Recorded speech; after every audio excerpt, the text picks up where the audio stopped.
Hello and welcome to your Recipe for Financial Success with me, Emma, and my colleagues Becky and Julie. In each episode, we'll be bringing you a list of ingredients to help you cook up a storm and master methods to finesse your finances. We'll be helping you expand your repertoire and hopefully teach you a few new skills along the way. So, clear the counters and get your mixing bowls ready for today's recipe. Let's get started. I really enjoyed the launch party this week. What about you guys? It was really good fun. I really enjoyed the cupcakes, Emma. I think the cocktail was better though, if I'm honest. You see, I always said cocktails are far better than baking cakes, Emma. I'm not sure about that. Do you like the new toy I brought? Oh God, Becky. What is it?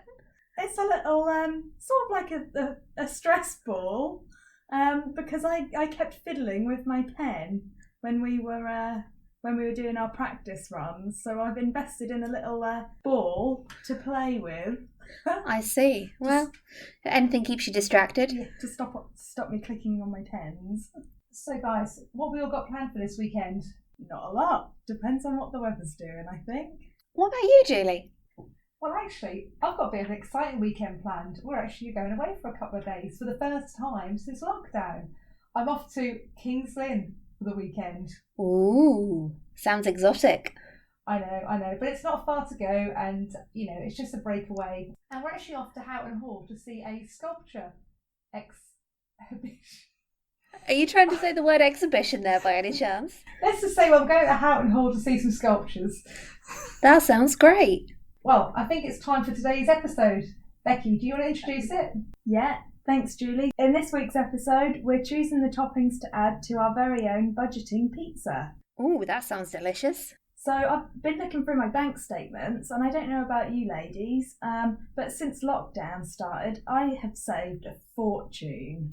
I agree completely. Same here. I just don't know where it's all come from, to be honest. I've been thinking about all of the things that I haven't been able to do, and I think that is what makes the difference. So just to name a few, I haven't been out to eat anywhere since March, which is a long time for me. It is.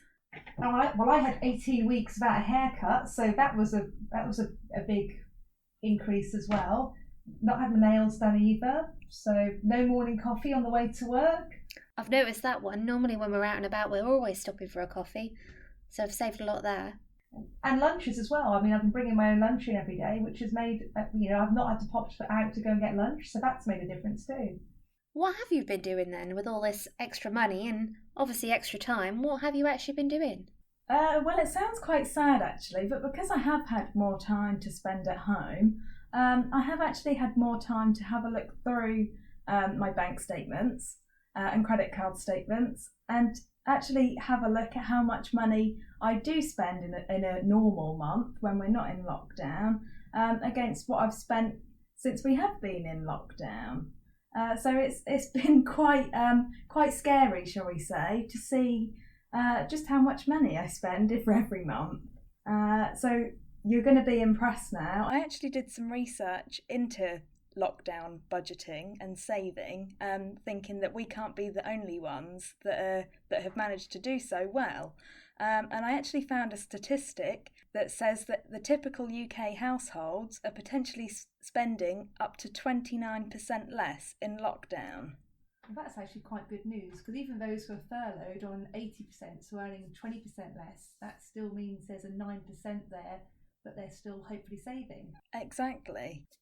I've come up with my top 4 tips since we've been in lockdown to help save and budget moving forwards, which I thought we could share with you all today. Oh, that sounds really good, Becky. So what's tip number 1? So the first tip is save the day you're paid, or if that's not possible, then just after. So this is something that I'm very good at doing already. I have to blow my own trumpet here. Face-to-face finance, I get paid by the 5th working day of the month.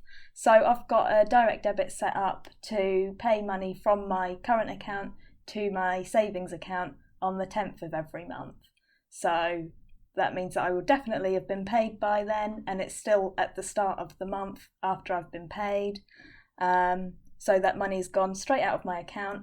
I don't even have to think about it. I don't have to remember to move it over manually because it's gone every month without fail. So the thought behind this, I think why it works well for me, is basically you don't miss what you don't have sitting in your current account. So if you see that extra, say, £100 sitting in your account, you might think, oh, they're a nice pair of trainers.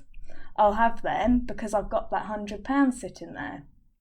If you don't have the £100 sitting in your account, guess what? You can't have the trainers. Some sad looking faces there, Becky, when you're looking around the shops. I know. So, and really, wait until the end of the month can mean that the money that you were planning on saving is gone, because going back to the trainer analogy, you walked into the shop, saw the trainers and you brought them and you didn't save that money for that month.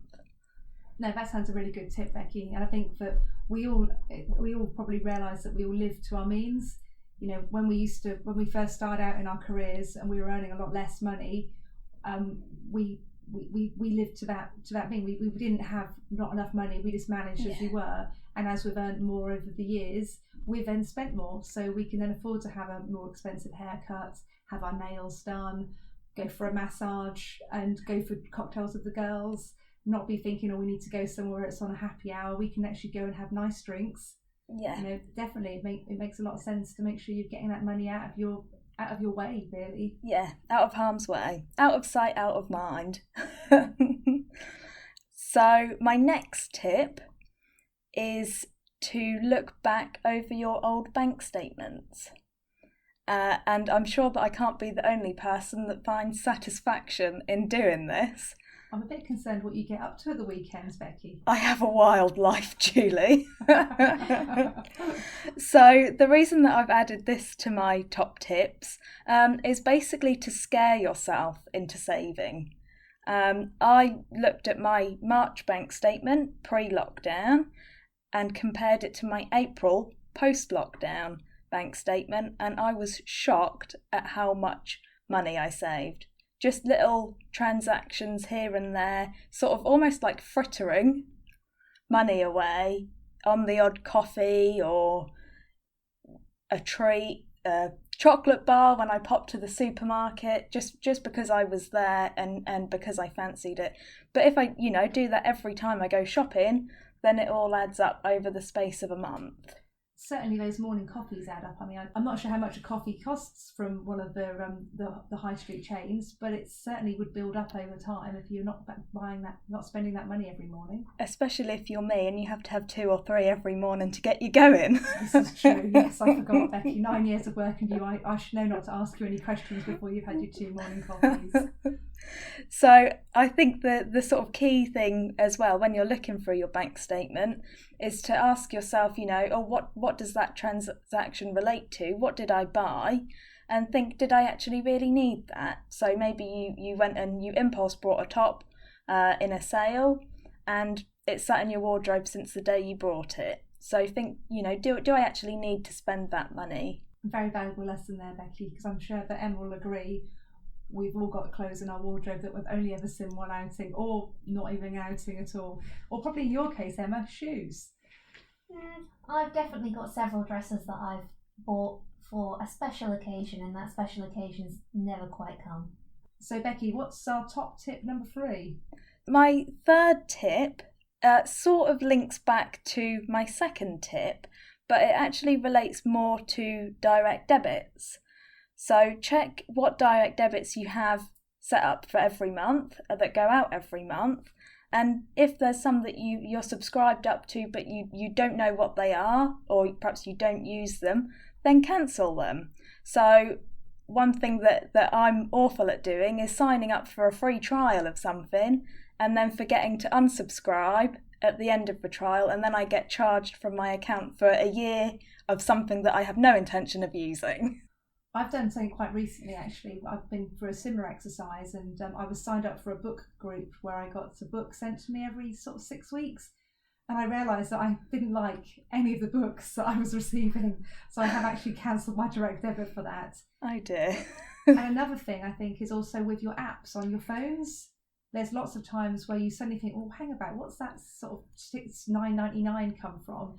And it's not always easy to find where you can control your subscriptions on your phone. So that's a really good thing to go through every now and again and look at what apps have I bought and am I actually using them, and do they add value to my life, and could I just remove them and use that money for something else? Exactly. It's very therapeutic to save money without even realising you're saving it.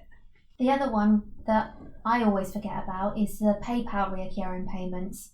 I went through there the other day and there's hundreds of things in there that I didn't even realise were there that are authorised that could take money at any time. So it's really good to go through and cancel all those too. I didn't actually know that was a thing. So perhaps you can show me on my PayPal account how to do that too.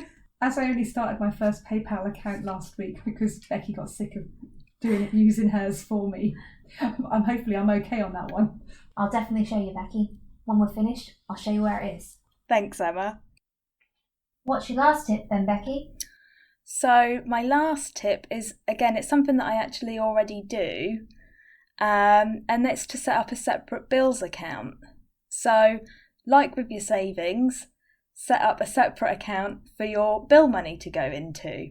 So after you get paid every month, the money is taken out of your current account and it's put into a separate account where it will only be used to pay your bills. Maybe you can take your food shopping out of that money, but it's out of your current account and you know what that money is going to be used for. I guess that'd be quite good if you're in a relationship, like living with someone quite early on as well. It would be good to be able to see that you're both putting in the equal amount of money towards, for example, the rent and the bills. That's exactly. I'm guessing where that started from before you got married, Becky. It is indeed, yeah. So me and my husband now still do the same thing. So we each get paid into our own current accounts, and then we move our own money into our joint bills account, and then all of our household bills and expenses come out of that account. So we still have our own money in our own current accounts. I guess that means that you can give Matt a surprise every now and again without him knowing it's come out of the bank account that way. Yeah, if he's been good.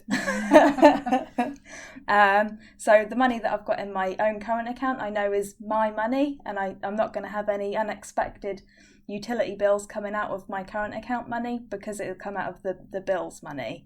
Another reason that I like running our money that way is because it's easy to keep track of a separate bills account of all of the direct debits, again going back to direct debits, when utility providers like to add a sneaky little increase on what they're charging you. It's easy to see, well, last week or last month even, I paid £50 for my electric bill. This month they've charged me £70 for my electricity bill, and then I can do some digging as to why that may be. I bet they wish that they hadn't put the bill up after you've been on the phone to them. You wouldn't believe it.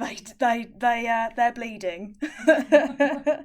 And with the bill account as well, after all of our direct debits have come out, any money that we have left in the account, we actually save it up. So if we have months like we've had recently where we have been saving quite a lot, we've kept that money in the account, so perhaps in the future we'll put it towards something nice for the house or whatever we want to do with it. So we've got that extra little fund sitting there. That sounds like a really good plan. Julie, I think you were telling me the other day about how your mum used to use a very similar system but with envelopes. Well, yes, back in the day when everyone got paid cash rather than money going into the bank accounts, how we used to do is Mum used to have a tin in the bedroom, and in the tin was a different envelope with something different written on.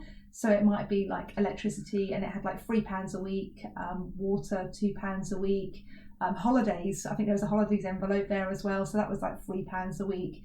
So each week when my mum or my dad got paid, my mum would take the money and put an amount in each envelope. So when the bills did come in, because back then you used to get quarterly bills or 6 monthly bills, it wasn't like now we have monthly direct debits, which I think makes us so much more organised. But it could be a case of that you'd suddenly get a 6-month bill for the water, and it'd be like, oh, if you haven't saved that money, that could be quite a big whack out of your income. Yeah. So I always remember the tin in the bedroom. It was black with a gold and red little sort of square on the lid. So, excellent. And I've actually just thought of one final tip to add, and I'm not sure if everyone else's bank account has this, but mine has I think it's called a save the change feature.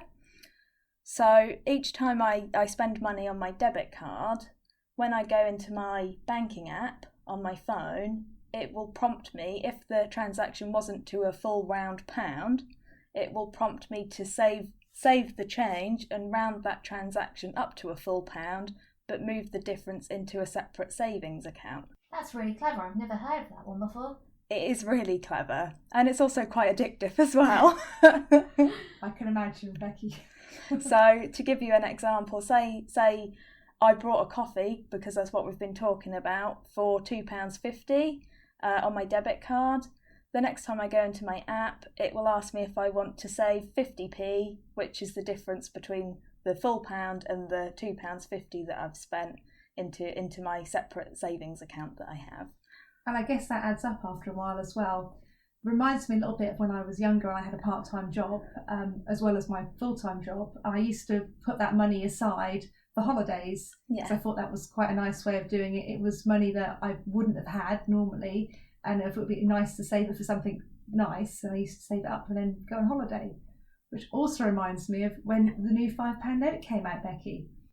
Yes, indeed. Julie, do you want to tell everyone what we did with the new £5 notes? So when the new £5 note came out, Becky and I decided that we would save the new £5 notes and save them for a holiday. So we agreed that the last weekend in January, after they'd come out, it was going to be holiday time, and Becky was so excited. We were going to go to New York. She'd decided, she'd planned it all.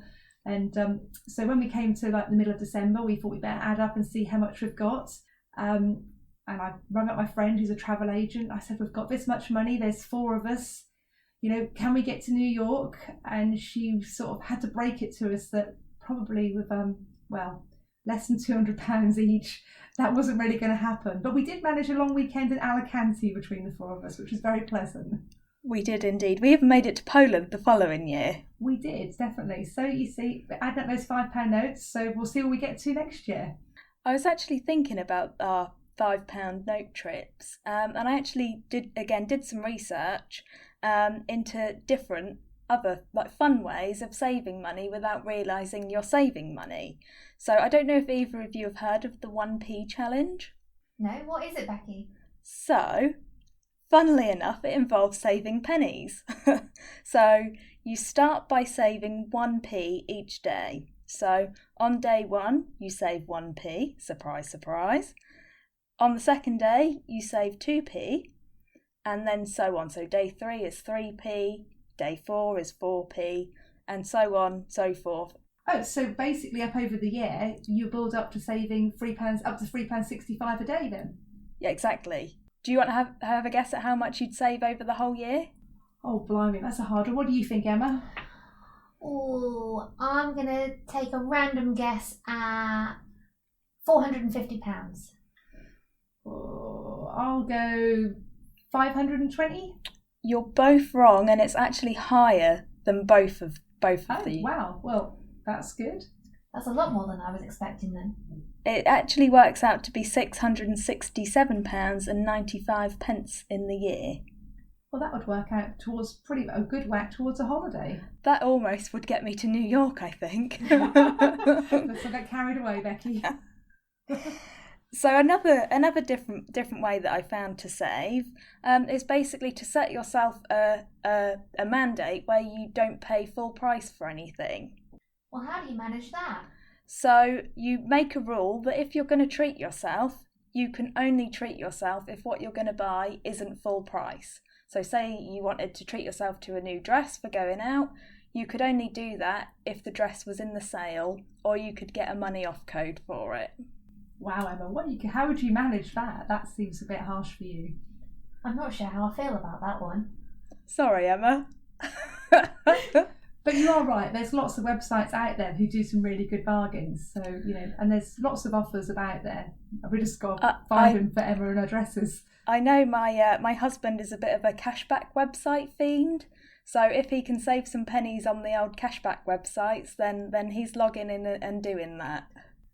I must admit, I have done it before where you type into a search engine discount code for whatever you happen to be looking for, and it does often come up with lots of different discount codes. You sometimes have to try a few first, but they do work eventually. I've also found as well that if I'm looking at something on the website, if I then get distracted and go away and then come back to it later, I then discover that they've emailed me and with a discount code because I've been on their website, or I've even put something in the basket once. I remember a few years ago buying a birthday present for a friend, got distracted, came back, and they were like, please, it was almost like, please buy our product, here's £10 off. So it was a bit of a win-win then. Definitely. It's also a little bit of the old Big Brother thing. Everyone's watching you. I did think that as well. Yeah. I've actually just thought of another way that I'm a little bit OCD about saving sometimes. Go on, Emma, you can share your tips now. I actually can't physically spend a £2 coin anymore. Go on. I have one of those jars that you have to smash to get into it, and I put all my £2 coins in there, and the jar I've got, you're meant to be able to save £1,000 once it's full. So I can't spend them anymore. I just have to put them in the jar because I want to know if it'll hold £1,000. I was going to ask you how much have you saved so far, but I don't think you know, do you? No, but it'll be a nice surprise when I do get in there. It's getting quite heavy now. So my husband's the same. He's got his £2 in a jar as well. So we'll see who fills their jar up first to see what's inside them. I think he might win. I don't know. Have you seen the size of his jar? And on that note... So there are actually some apps out there to help you keep track of your spending. So if you're technologically advanced... I'm not sure if that's the right word. Or minded. That's the one, Julie, thank you. There are some apps out there to help you keep track of what you're spending. So just to name a few, one of them is Emma, and it's not the Emma that's sitting right next to me. It's an app called Emma. Oh, I wish it was named after me. I would just like to say that it's a social distance to sit next to. Of course. Another one is Yolt, not to be confused with Bolt. Yolt.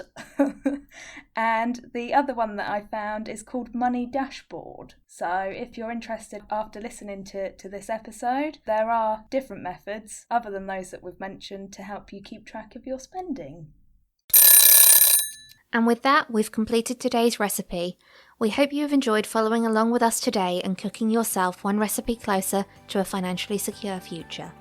If you'd enjoyed today's podcast, you can head over to www.recipeforfinancialsuccess.co.uk, where you can find out more information and a full list of ingredients on today's recipe.